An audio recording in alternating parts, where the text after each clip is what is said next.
En el nombre del Padre, y del Hijo, y del Espíritu Santo. Amén. Gracias, Señor, por el día, por tu mensaje de amor que nos das en cada flor.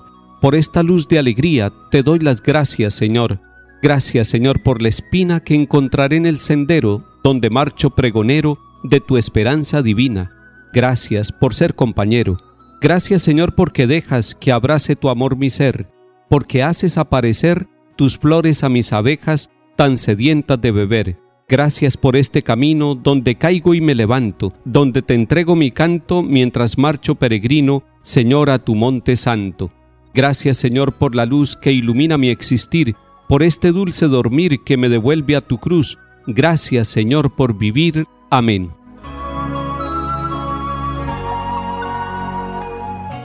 Comienzo de la carta del apóstol San Pablo a los Romanos, capítulo 1. Pablo, siervo de Cristo Jesús, llamado a ser apóstol, escogido para anunciar el Evangelio de Dios. Este Evangelio prometido ya por sus profetas en las Escrituras Santas se refiere a su Hijo, nacido según la carne de la estirpe de David, constituido según el Espíritu Santo, Hijo de Dios, con pleno poder por su resurrección de la muerte, Jesucristo nuestro Señor. Por Él hemos recibido este don y esta misión, hacer que todos los gentiles respondan a la fe para gloria de su nombre. Entre ellos están también ustedes, llamados por Cristo Jesús. A todos los de Roma, a quienes Dios ama y ha llamado a formar parte de los santos, les deseo la gracia y la paz de Dios nuestro Padre y del Señor Jesucristo. Palabra de Dios, te alabamos, Señor. En toda la Iglesia Universal comenzamos hoy la lectura de la carta a los Romanos. Esta carta, muy importante de San Pablo, tiene 16 capítulos. Durante 4 semanas vamos a estar leyendo la carta a los Romanos, exceptuando los días de fiesta, y queremos tomarla con todo el corazón, que nos sirva para nuestra vida. Les recomiendo a ustedes que lean en sus casas la carta a los Romanos, que lean estos 16 capítulos escritos por San Pablo hacia el año 50 o 60 después de Cristo. Estamos entonces ante un documento que fue escrito muy cerca a los acontecimientos de la pasión, muerte y resurrección de Jesucristo el Señor.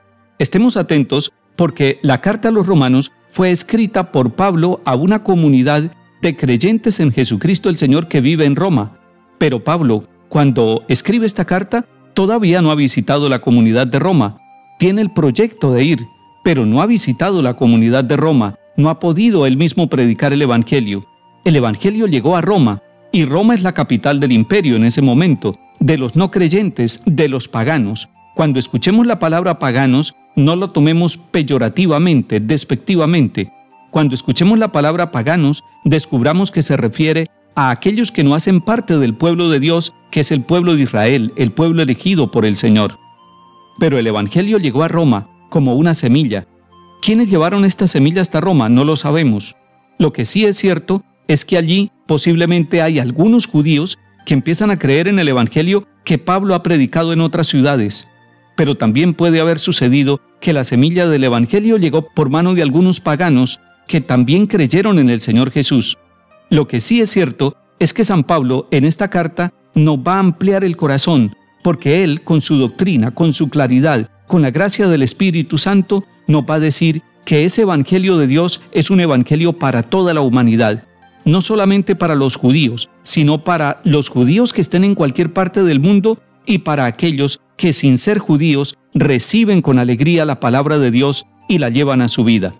Empieza Pablo diciéndonos en su capítulo 1 de la carta a los Romanos que él se reconoce como siervo de Jesucristo y nos dice también cuál es la misión. Él es enviado, él es apóstol, escogido para anunciar el Evangelio de Dios.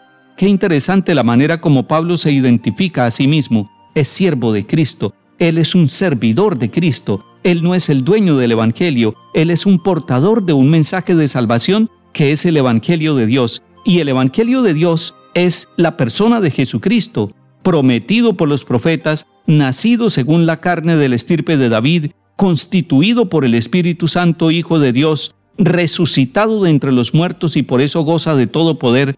El Evangelio que nos está anunciando Pablo es la persona de nuestro Señor Jesucristo. Y dice, por Él hemos recibido este don. ¿Cuál es el don? El don de la misión, de hacer que todos los gentiles, que toda la humanidad responda a la fe para gloria de Dios nuestro Padre. Termina Pablo deseando gracia y paz de Dios nuestro Padre y de Jesucristo el Señor para todos. Que hoy también el Señor nos dé la gracia y la paz en nuestra vida y que emprendamos hoy nuestro trabajo, nuestra vida, sabiendo que estamos llamados a reconocernos tocados por el amor de Dios y por lo tanto a responderle desde nuestra fe, a decirle al Señor que recibimos su gracia, su misericordia y su paz.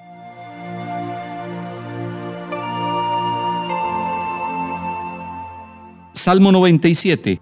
Canten al Señor un cántico nuevo, porque ha hecho maravillas. Su diestra le ha dado la victoria, su santo brazo. El Señor da a conocer su victoria, revela a las naciones su justicia. Se acordó de su misericordia y su fidelidad en favor de la casa de Israel. Los confines de la tierra han contemplado la victoria de nuestro Dios.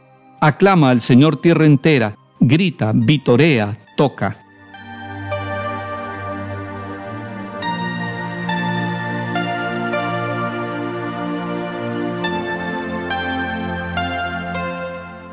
Lectura del Santo Evangelio según San Lucas, capítulo 11.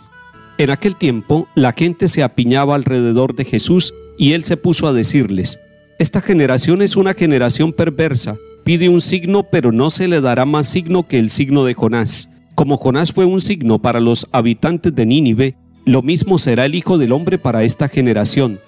Cuando sean juzgados los hombres de esta generación, la reina del sur se levantará y hará que los condenen, porque ella vino desde los confines de la tierra para escuchar la sabiduría de Salomón. Y aquí hay uno que es más que Salomón. Cuando sea juzgada esta generación, los hombres de Nínive se alzarán y harán que los condenen, porque ellos se convirtieron con la predicación de Jonás.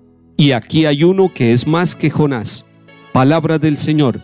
Gloria a ti, Señor Jesús. Hoy el Señor Jesús nos está resaltando la actitud que debemos tener ante Él. La multitud lo está rodeando y Él les está diciendo que les falta actitud, que son una generación perversa. Ojalá que el Señor no diga eso de nosotros. Ojalá que nosotros no seamos los perversos que buscamos a Jesús, que lo rodeamos, pero que no nos damos cuenta que Él es el signo mayor del amor misericordioso de Dios Padre. Precisamente, por eso dice el Señor Jesús que la generación que lo rodea es una generación perversa, porque viven pidiendo signos y milagros, pero no se dan cuenta que el mayor de los milagros es la presencia del rostro de Cristo, su misión, su encarnación, su vida entre nosotros. Ese es el mayor signo. Y está hablando de la actitud de las generaciones. Por ejemplo, está resaltando que en el tiempo de Jonás, él fue enviado a predicar a una ciudad pagana, a Nínive, y que los ninivitas, habitantes de esta ciudad, después de escuchar la predicación de Jonás, se convirtieron, tuvieron una actitud humilde, reconocieron sus pecados, se vistieron de ceniza, cambiaron sus actitudes de vida y todos, empezando por su gobernante, cambiaron la forma de vivir porque escucharon con respeto, con una actitud de fe, a un hombre que les estaba predicando y les estaba anunciando no cosas buenas, les estaba anunciando la destrucción de la ciudad.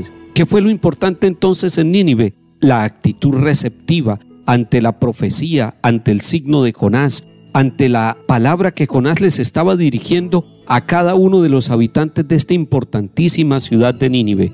Y hay otra actitud que está resaltando el Señor Jesús. Resalta la actitud de la reina del sur, la reina de Saba, que se desplaza desde su país para encontrarse con Salomón, para contemplarlo a él y para contemplar su reinado y su sabiduría, de la cual había tenido noticia en su país. Ella tuvo una actitud de asombro y por esa actitud de asombro ella se desplaza, se pone en camino buscando la sabiduría. Dos actitudes que le llaman la atención al Señor Jesús. Por una parte, la conversión de los ninivitas. Se necesita humildad para convertirse. Y por otra parte, la actitud de la reina del sur. Se necesita humildad para ponerse en camino buscando a otro que tiene más sabiduría, y en este caso es Salomón. Pero el Señor Jesús está diciendo: aquí hay alguien más que Salomón, aquí hay alguien más que Jonás.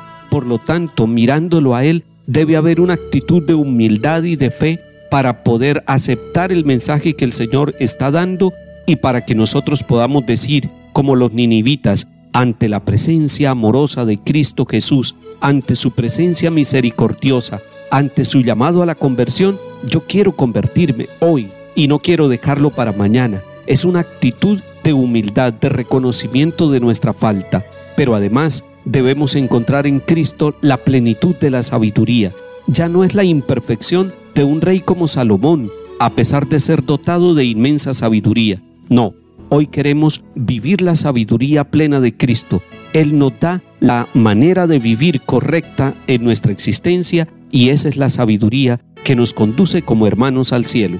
Señor, danos humildad para buscarte a ti como la fuente de la vida nueva. Danos humildad para buscarte a ti como la fuente de la verdadera sabiduría que salva. En el nombre del Padre, y del Hijo, y del Espíritu Santo. Amén.